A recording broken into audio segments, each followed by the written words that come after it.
မင်းတို့ကောင်တွေလူတွေဟုတ်သေးရဲ့ ကျုပ်တို့ကဘာလုပ်နေလို့လဲ နောက်တစ်ခါဒါမျိုးထပ်ဖြစ်ရင်မင်းတို့စောက်ခွက်တွေအကုန်လုံးဘောင်ချဆုပ်ခံရမယ်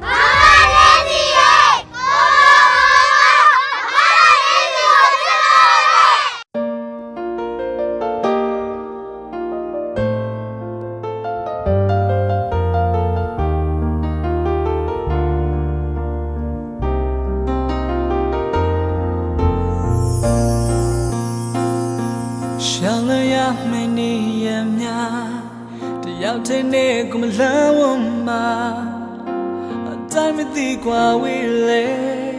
ချနာသူကိုနာဖြည့်စည်းပေးရင်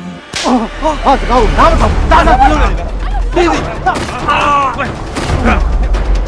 နောက်တစ်ခါချစ်သူနဲ့ချင်းတွေ့မယ်ဆိုရင်လူမြင်ကွင်းမှာချင်းတွေ့ဒီလိုလူပြတ်တဲ့နေရာမှာမတွေ့နဲ့ငင်းဘွားစုပ်ပြတ်တက်သွားပြီ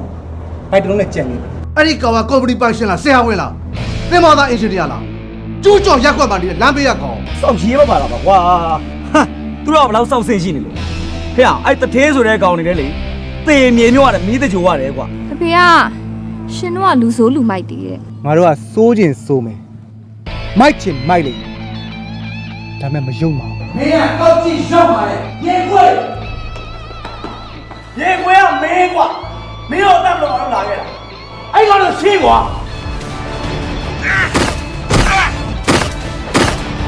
အမောင်လောကတွေကလူချင်းချင်းငါဆိုတဲ့ကောင်ကဘယ်တော့မှနောက်ကျောကိုဓာတ်နဲ့မထိုး ဖះမောင်စုနှစ်ခုပေးတယ်ထားပါတော့တစ်ခုကချစ်သူတစ်ခုကတငယ်ချင်းနေဆိုလို့ရှိရင်မပဲဟောက်ရွေးမလဲ ချစ်သူဆိုတာတော့ငါ့ကိုဖျားပေးတယ်ပြစ်ဒဏ်